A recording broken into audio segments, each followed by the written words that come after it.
क्या आपने कभी सोचा है कि यह विशाल ब्रह्मांड कैसे बना? क्या यह बस एक संयोग था या इसके पीछे कोई दिव्य योजना थी? सृष्टि की रचना से पहले क्या था और पहला प्राणी कौन था? यह प्रश्न आज के वैज्ञानिकों को उलझन में डालते हैं, पर यह हमारे ग्रंथों में गहराई से वर्णित है। गरुड़ पुराण में इस प्रश्न का उत्तर मिलता है, एक रहस्यमयी कथा जो हमें सृष्टि के आरंभ की अद्भुत यात्रा पर ले जाती है। आज मैं आपको वो दिव्य गाथा सुनाने जा रहा हूं। जब कुछ भी नहीं था तब क्या था? तो चलो उस समय में लौटते हैं जब न पृथ्वी थी, न आकाश, न सूर्य, न तारे, बल्कि केवल एक शून्य था। ब्रह्मांड के आरंभ में केवल महाशून्य था। न दिन था, न रात, न जल था, न अग्नि, न ध्वनि थी, न गति, केवल एक अनंत अंधकार था। इस शून्य में केवल परम सत्य स्थित था, जिसे ब्रह्म कहा जाता है।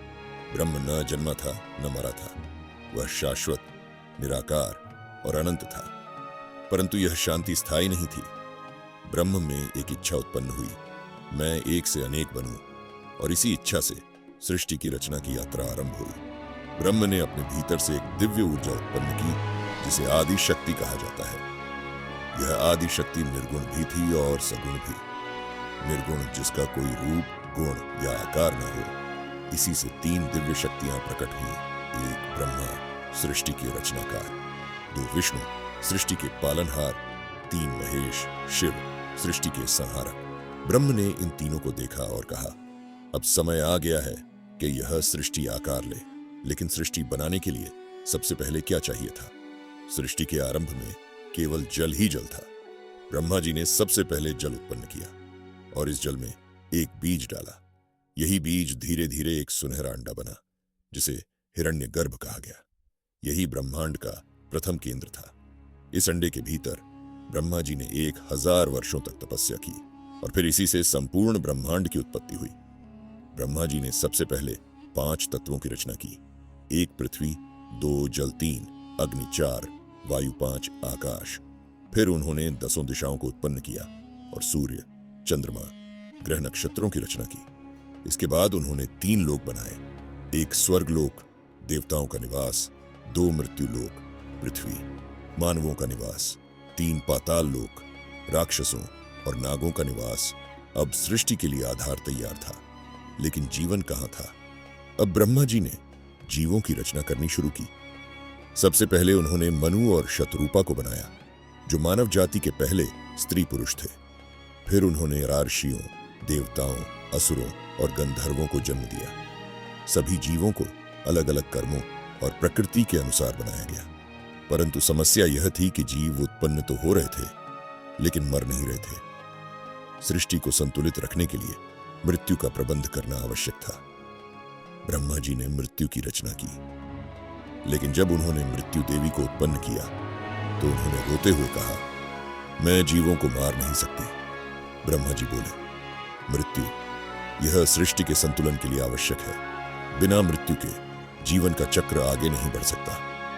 धीरे धीरे मृत्यु ने अपना स्थान स्वीकार कर लिया और तभी से जीवन और मृत्यु का चक्र चलता आ रहा है। अब जब सृष्टि का संतुलन स्थापित हो गया, तब समय कालचक्र की रचना हुई।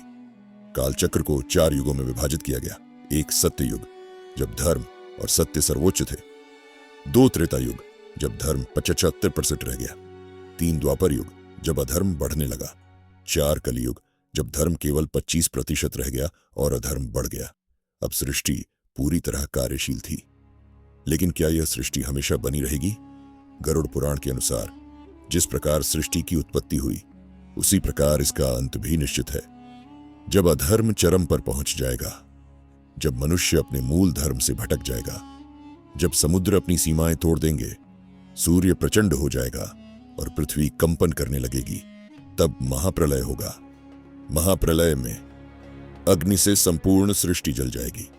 जल के महाप्रवाह में सब कुछ डूब जाएगा और अंततः सारा ब्रह्मांड फिर से शून्य में विलीन हो जाएगा और फिर सब कुछ वहीं आ जाएगा जहां से यह शुरू हुआ था। निष्कर्ष, इस कथा से हमें क्या सीख मिलती है? एक सृष्टि की रचना और विनाश एक अनंत चक्र है। 2 जो जन्मा है वह नष्ट भी होगा। यही प्रकृति का नियम है। 3 सत्य, धर्म और कर्म ही सृष्टि का संतुलन बनाए रखते हैं। 4. मनुष्य को अहंकार नहीं करना चाहिए क्योंकि सृष्टि की शक्ति उसके समझ से परे है। यह थी गरुड़ पुराण में वर्णित सृष्टि की उत्पत्ति की अद्भुत कथा। कैसी लगी आपको यह कहानी? कमेंट में जरूर बताइए और इसे अधिक से अधिक लोगों तक पहुंचाइए। अगर आपको यह कहानी पसंद आई तो नीचे कमेंट करके बताइए। वीडियो को लाइक करें, शेयर करें और हमारे चैनल को सब्सक्राइब करें। आपकी एक लाइक हमें और अद्भुत कहानियां लाने के लिए मोटिवेट करता है। धन्यवाद। अगले वीडियो में मिलते हैं एक नई रहस्यमयी कथा के साथ।